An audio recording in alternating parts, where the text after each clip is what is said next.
Vamos a saludar a nuestro próximo invitado para conversar, digamos básicamente, pero con todo lo que significa esto de la inflación en Chile. Vamos a saludar al economista de la Universidad Estatal de O'Higgins, Pablo Peña, a quien le agradezco la gentileza de estar con nosotros. Bienvenido a UFRO Visión acá en la Araucanía. Gracias por recibir nuestro contacto. Buenas tardes. Buenas tardes, Miguel Ángel. Muchas gracias por la invitación y bueno, aquí tratando de aportar alguna mirada y análisis y recomendaciones respecto a lo que tú nos comentas, por cierto. Claro, yo decía que ustedes como economistas y gente que está al tanto de lo que significan los vaivenes del sistema económico, están atentos a esto, pero también lo está la persona común, la gente de calle, nosotros que vamos al supermercado y cada vez encontramos que los precios están más elevados, cada vez nos suben el arriendo por el IPC y hay toda una escalada de alzas que la gente se pregunta, ¿cuándo termina esto? ¿Hay alguna explicación? ¿Cuál va a ser la evolución a futuro de las condiciones que estamos enfrentando? Bueno, sí, en realidad los economistas hacemos eso o intentamos hacer ese análisis, pero en realidad nosotros hacemos lo que hace cada persona, ¿no? Cada ciudadano, a la hora de comprar, todos compramos, todos vamos al supermercado o a la feria. Entonces vemos el alza de precios, ¿ya? Y bueno, las noticias ahí son que eh, estamos pasando por un periodo bien complejo, una combinación de factores que se suman y que se multiplican y que están dando este resultado, ¿ya? En concreto, la inflación tiene dos grandes fuentes, la que estamos observando hoy en día. Por un lado, lo que nosotros llamamos los factores de oferta, que en el fondo son la producción de bienes y servicios y particularmente la producción de bienes que está más restringida, tanto por la guerra en Ucrania, por condiciones de transporte, por condiciones tecnológicas. Hay menos producción de bienes y eso hace que como hay menos producción, sea más alto el valor, sea más alto el precio que uno paga por ello. Y bueno, la guerra de Ucrania a nivel mundial ha generado una desestabilización de los precios y acá la estamos sufriendo, ¿ya? Hay otros continentes como África que está sufriendo mucho más respecto a la escasez de alimentos sobre todo. Pero bueno, la economía es un circuito y es una red y entonces estamos pagando parte de esas consecuencias, ¿no? Y el otro gran factor que afecta a la inflación tiene que ver con el gasto. Cuando hay mucho gasto por parte de las personas, cuando hay mucho dinero disponible y uno lo gasta, eso hace de que hay una presión hacia arriba de los precios, de que en el fondo, si yo soy un productor y hay mucha gente que me quiere, que me demanda bienes y servicios, yo voy a subir los precios porque hay más liquidez. Y estamos pasando una mezcla de esos dos factores. El año pasado, el 2021, tuvimos mucha liquidez, en gran parte por los retiros y por los IFE, y esa liquidez comenzó a disminuir a fines de año, se quitó a inicios del 2022, pero bueno, inmediatamente vino la guerra y entonces estos dos factores se articularon y eso es lo que explica hoy que tengamos estas tasas de inflación. Ahora, tú me preguntas hasta cuándo llega. Bueno, Sí. eso es lo más difícil porque la inflación, una de las grandes dificultades que tiene es que cuando se instala, es difícil de disminuirla de golpe, Ya. porque tal como tú dices, cuando hay inflación, lo que ocurre es que empiezan a subir los precios, pero no suben los salarios. Y claro, entonces uno llega al fin de año y tiene que hacer una negociación por el salario futuro. Entonces uno dice, si la inflación de este año fue un 13%, entonces yo mínimo que creo que tienen que subirme un 13% el salario y eso hace que se replique ese proceso para adelante, ¿ya? Entonces, para disminuir la inflación, lo que las autoridades tienen que hacer es romper ese circuito y por lo tanto ir de a poco bajando las expectativas y también disminuyendo estos mecanismos de protección ante la inflación. Y eso toma tiempo, entonces las autoridades hoy día están trabajando eso, pero vamos a ver todavía varios meses con inflación alta y al próximo año esperamos que eso vaya disminuyendo. Sí, estaba revisando algunas informaciones vinculadas a este tema y hay un colega suyo, economista de la Pontificia Universidad Católica Valparaíso dice que hay elementos externos que no permiten que la inflación se reduzca notoriamente en Chile. El académico de la Escuela de Negocios y economista de la PUC, Rodrigo Valdés, advirtió que lo más probable es que el Banco Central continúe con su política de alza de tasas. ¿Ha resultado eso? ¿Ha sido una herramienta útil para que la economía nacional pueda mantenerse estabilizada, o ya la última alza que tuvo está quedando sin efecto?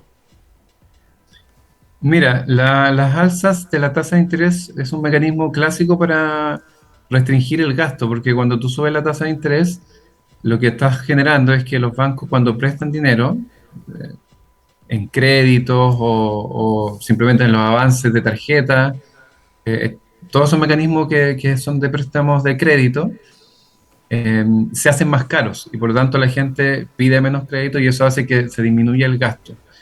Ahora, ese mecanismo evidentemente ayuda, pero no es inmediato, se demora porque hay una inercia en que se disminuye el gasto. Por eso es que si es que cuando, cuando el colega habla de que hay presiones externas, claro, esas presiones externas principalmente son los factores internacionales, la guerra, el aumento del precio del petróleo que encarece las cadenas de transporte.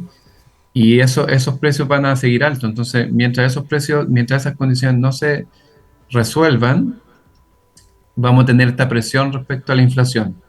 Y por eso es que, además de tener intereses humanitarios en que se termine la guerra, también existe un impacto económico y en la medida que esos factores se alarguen, aun cuando se hagan estos aportes a nivel nacional, aun cuando se suban las tasas, todavía vamos a estar restringidos, digamos. Todavía no vamos a poder controlar del todo este fenómeno.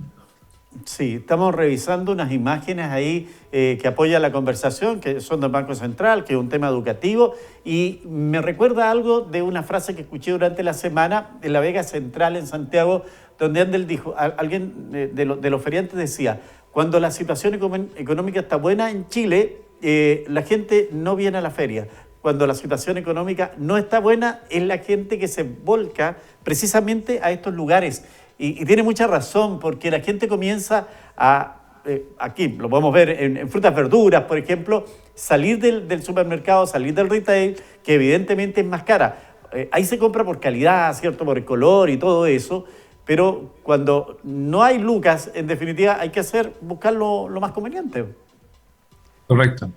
Sí, bueno, todos lo hacemos. Yo soy una habitual asistente a la feria, eh, tanto porque hay mucha más variedad, porque hay más oferta, y en general las ferias tienen bastante buenos productos. Eh, Ahora, claro, hay muchas personas que habitualmente utilizan el supermercado cuando tienen mayores ingresos y vuelven a la feria, vuelven a los mercados locales, vuelven a veces a otras redes. Que las dejan de lado cuando hay mayores ingresos. A nivel de la familia, lo que a uno le queda es planificar muy bien el gasto. Eh, Eso lo hacemos. La gran parte de la familia de Chile hace eso ya de por sí, y en el caso de la inflación lo hace con mayor intensidad. Eso significa, por ejemplo, en el caso del consumo de carnes, elegir cortes más baratos, cambiar un poco la dieta, elegir, por ejemplo, también muchas personas pueden cambiar la proteína animal por proteína vegetal, las legumbres, que son productos nutricionalmente muy buenos, también pueden complementar la dieta y todavía tienen un precio más accesible.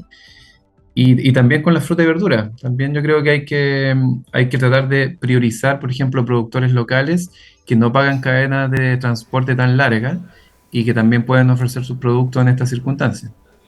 Estas son Pablo, medidas que uno puede ir tomando, digamos, en el día a día para enfrentarse al problema.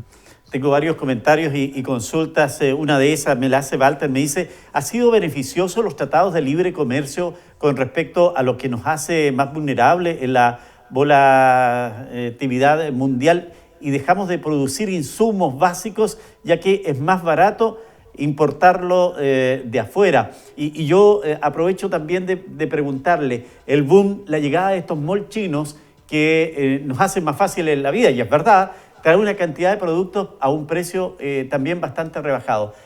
¿son elementos que nos ayudan o no? Sí, ahora es un tema súper interesante, es una pregunta, es una observación más compleja porque es más sistémica, ¿no?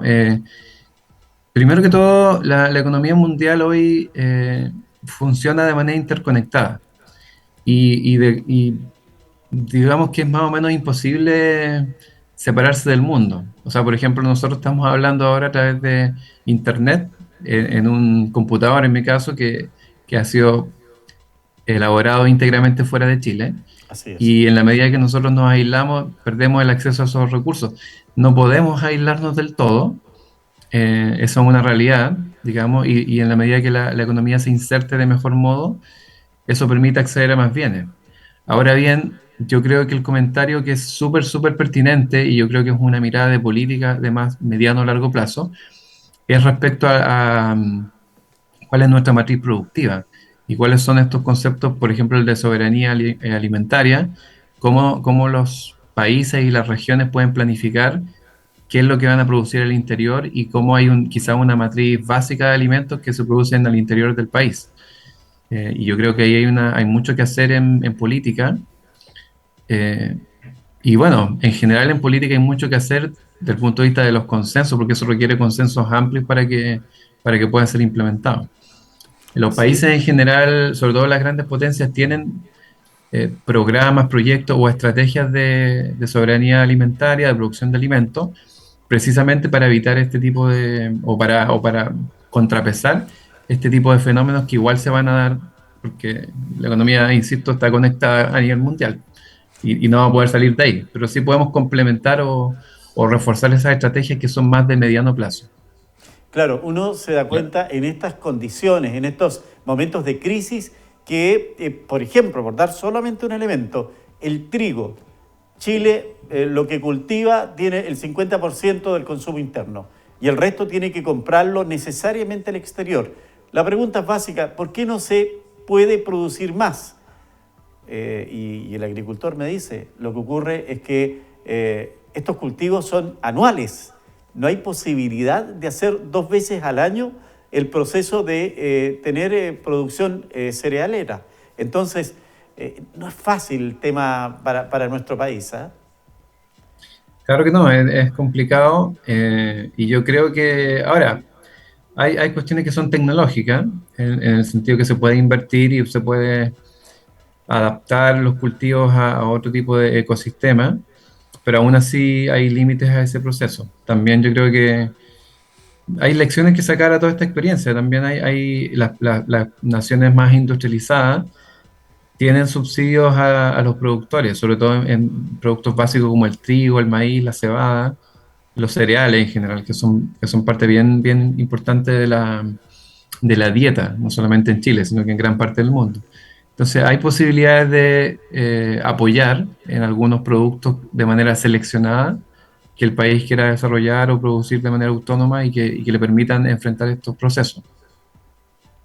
Muy Y que bien. esa puede ser una lección de mediano plazo, digamos. Así es. Bueno, para ir cerrando, ya algunos tips nos dio. Usted hace lo mismo que nosotros. Vamos a la feria, Así regateamos, es. allá vamos a buscar las frutas, verduras, también las carnes ahí en esos lugares.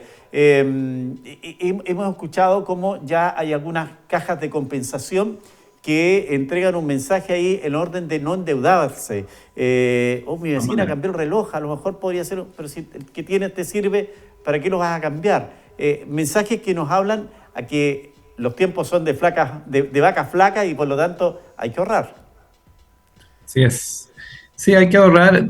Yo, bueno, nosotros somos chilenos, entonces vienen las fiestas patrias y, bueno, vamos a gastar, evidentemente, pero hay que tratar de gastar en la medida de lo posible, tratar de no endeudarse, quizás reducir un poco los días de celebración, eh, o- optar quizás por celebraciones más familiares.